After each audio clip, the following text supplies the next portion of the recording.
Can I help you? You busy? Yeah, I'm working on a review right now. What do you want? Ooh, what game? Some zombie game. Back for Blood? No. Resident Evil Village? No. World War Z Aftermath? No. Stalker 2, Heart of Chernobyl? That one's technically not zombies. Callisto Protocol? Look, it's Dying Light 2, okay? Now, please. Oh. That game's coming out? Surprisingly, yes. I'm excited to play it. I like the first Dying Light, but I'm having difficulty with coming up with an intro for this review.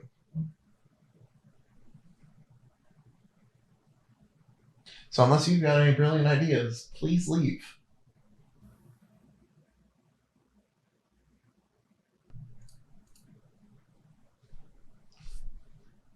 Why are you still here? If I have a brilliant idea, I don't have to leave, right? What is it? What about what you did for your last video? Start with your childhood. Zombies weren't really part of my childhood, so. Okay. How about funny skit? I was thinking about that, but I'm not going to go out and buy blood makeup or zombie makeup or anything like that. Okay, how about this? A bit about how the zombie craze is still going strong in gaming. And by saying a game is a zombie game, it could mean any number of different titles. I think you're onto something. Wait. How do I segue to the review? What do you mean? Like, I usually end every intro with, this is GG Review, and in this case, this is GG Review Dying Light 2. How do I segue out of a bit into that? Just say that part again. Which part? The ending bit. This is GG Review Dying Light 2. You know the drill. Get to the nearest safe house and wait until dawn. Good night, and good luck.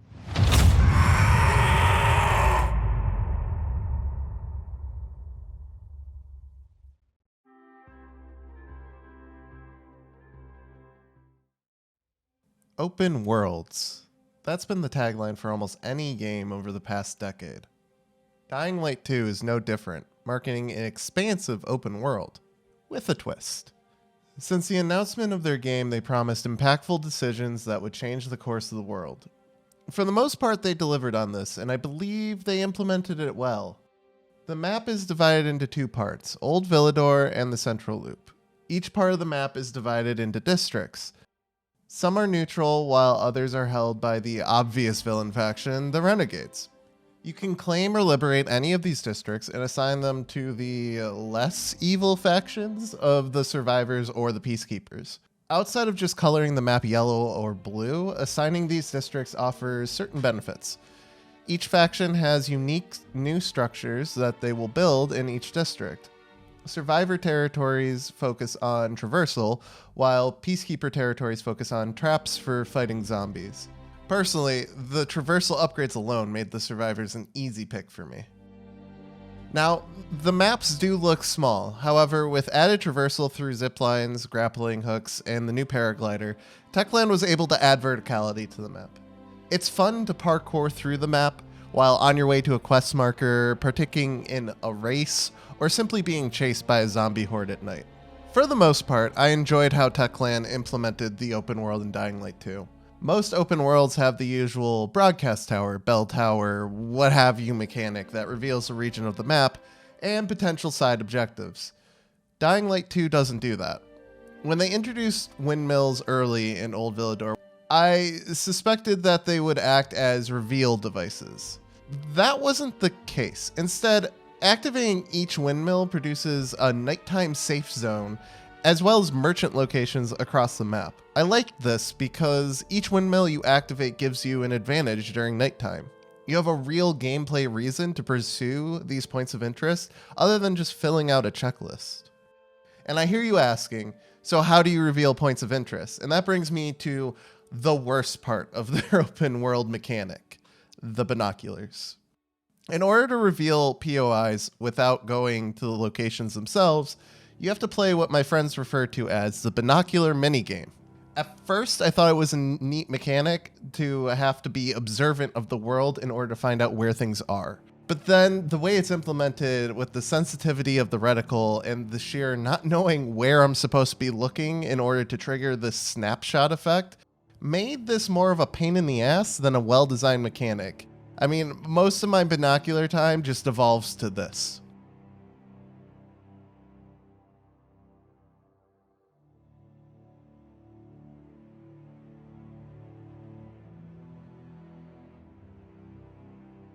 Even still, I do like the open world in this game, and I think it's one of the strongest things going for Dying Light 2. It's odd. Most games that are advertised as choices matter games don't actually have choices that matter.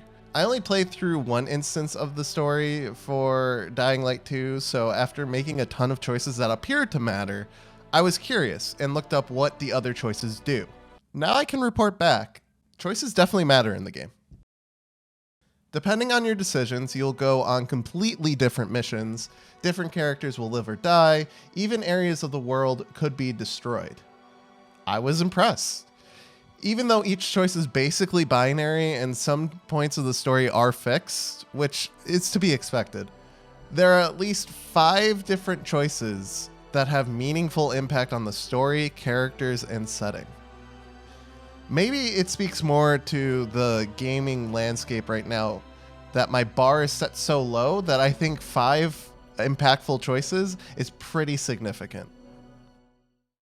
We talked about difficulty for a bit on Game Groofs. I'm usually one to play on the hardest difficulty, but I'm also kind of cautious to do so, especially with RPGs.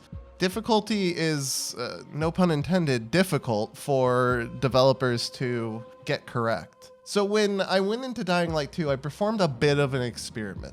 Here's the same encounter on easy, medium, and hard. You can see that the enemy's health is beefed up the higher the difficulty goes, with special infected getting bigger boosts than your run-of-the-mill zombies. It's not egregious though, and with the boss fights, I wouldn't expect anything less. What I'm more impressed by is the fact that increasing difficulty in this game promotes different styles of play. On easy, you're going to get the power fantasy experience. Your one-man wrecking crew and zombie heads are crushed easier than 3-week-old watermelons. On hard, zombies are still killable, but you start approaching encounters differently. You start avoiding certain engagements, not because you'll necessarily die, but because it's a waste of your resources. Medium seems to be a balance between the two, and for me, hard difficulty provided the experience I was looking for, but it does appear that there's something here for everyone. This game is very pretty. The cityscapes are gorgeous, the landscape views are stunning. I mentioned on a Game Groofs episode that urban environments are one of my favorite biomes in gaming, and this game has it. I will say motion capture works fairly well in most of the main story cutscenes. However, some of the side quests... My precious fish! Can you imagine what it's like to keep fish when water is so hard to come by? Not so much. But overall, I think this is a beautiful looking game, and much of the scenery is a treat to look at.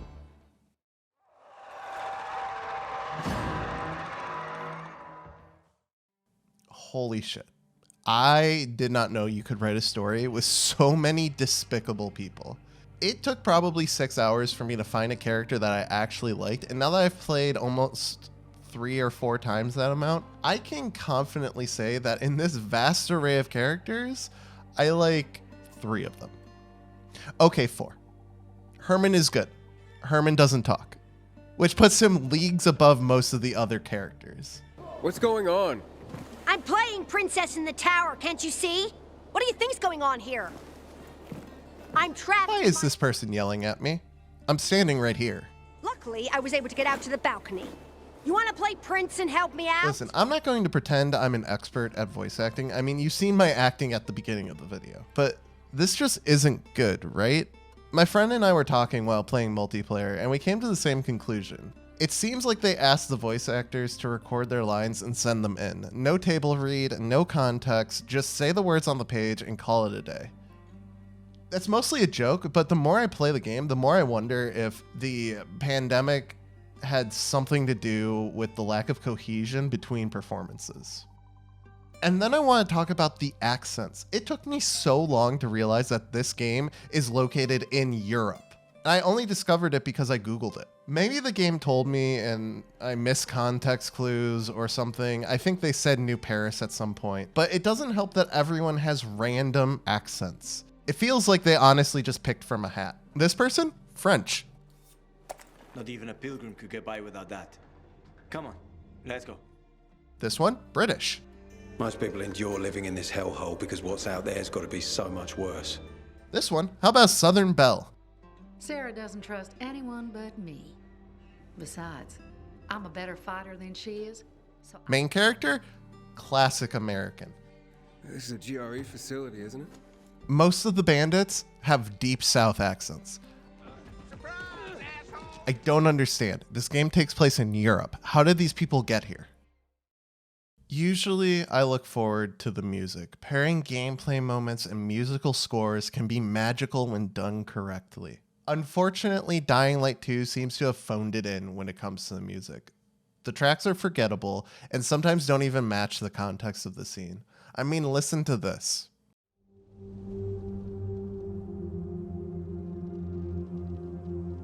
I tracked down that guy for you.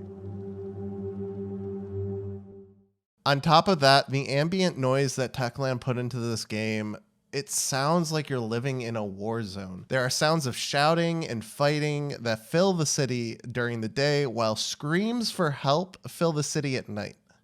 I understand why they did this. It's to make the city feel more alive, but most of the noises don't actually correspond to events going on in the city, and it can break immersion during certain cutscenes.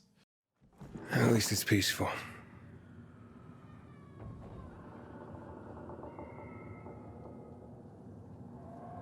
yeah. I would have preferred the world to be silent. It's years after the outbreak, society has fallen apart. Give the city an eerie, dead feeling.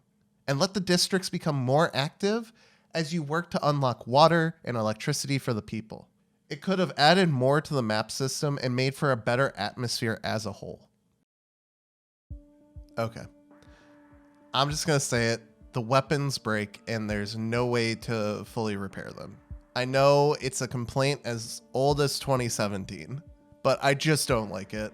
You can extend the lifetime of weapons by adding mods to repair some durability, and there is a way to get pseudo-permanent durability weapons, but it's only a bandage, as this is basically a one-time fix. Look, I get it, they want weapons to be another resource you have to manage. But if you add repair costs in the form of crafting materials and money, then you have to manage your resources anyways. It just feels bad when an artifact weapon breaks on you or a weapon you bought breaks half an hour later. I just want to hold on to the weapons that I like. Make weapon repair costs increase as the rarity increases, so you have to consider when to use your artifact weapons. Hell, make it expensive as hell to repair your weapons. I don't care. Just let me keep them. Maybe you can use the rare materials on the map, like the crystals, to repair the weapons. I don't know.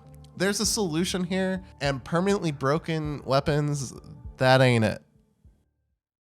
I was hesitant to put this on here because it seems more buggy than just straight up broken, but if playing this game multiplayer is a reason for you to buy it, know that currently playing the game co-op kinda ruins the experience. Smooth transitions between cutscenes are replaced with fades to black, which lead to numerous jarring cuts in a story mission. Like this one, where we had a cutscene for every time we opened a door. Additionally, the animations in the game already feel pretty janky from a first-person perspective. The parkour feels floaty at points, and I even had a friend ask if I was double jumping while he was watching me play. Playing multiplayer allows you to see all of these janky animations, and it's not pretty.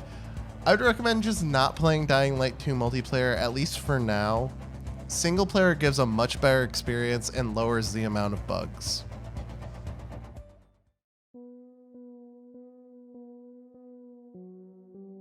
Speaking of bugs, here's a quick montage for you.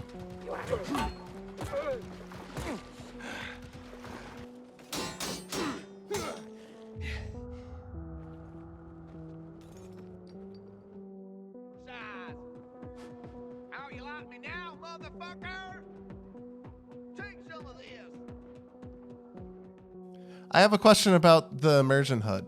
Why does the immersion HUD have HUD elements on it? I don't see waypoint markers in my day-to-day, nor do I see a compass at the top of my vision. I guess my booster didn't come with that upgrade. Hakon, I've traveled thousands of kilometers. You think doors are a problem for me? Really, Aiden? You're gonna get cocky about doors?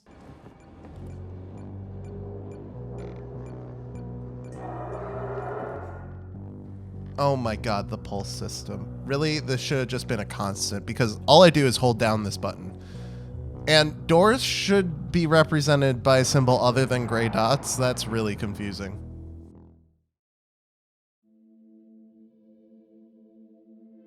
I spent a lot of time going back and forth on this game.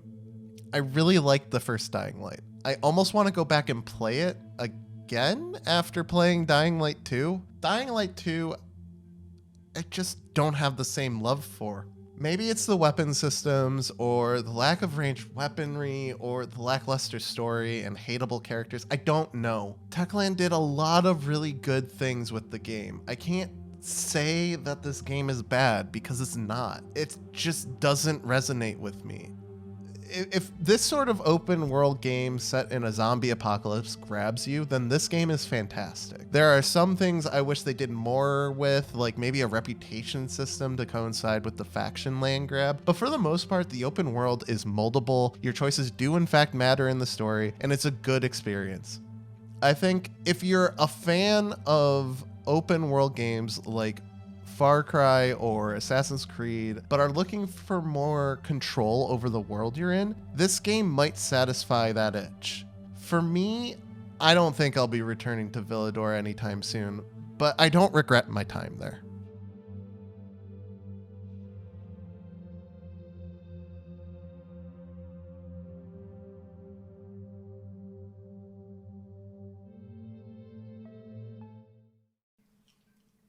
So did my idea work? Oh shit. Yeah, it worked. It worked. Nice.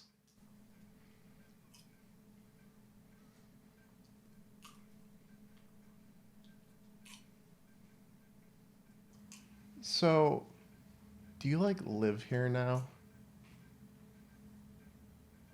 Yup. Thanks for watching. Dying Light 2 was a tough one. Hopefully this review helps if you're interested in this new installment. I want to take some time to give a special shout out to our $5 patrons, Ishmael S. and Jeremy R. Thank you for your support. The next time you see me, I'll probably be reviewing Triangle Strategy in March, but there might be more reviews from other groups this month. Thanks again, and remember, stay groovy.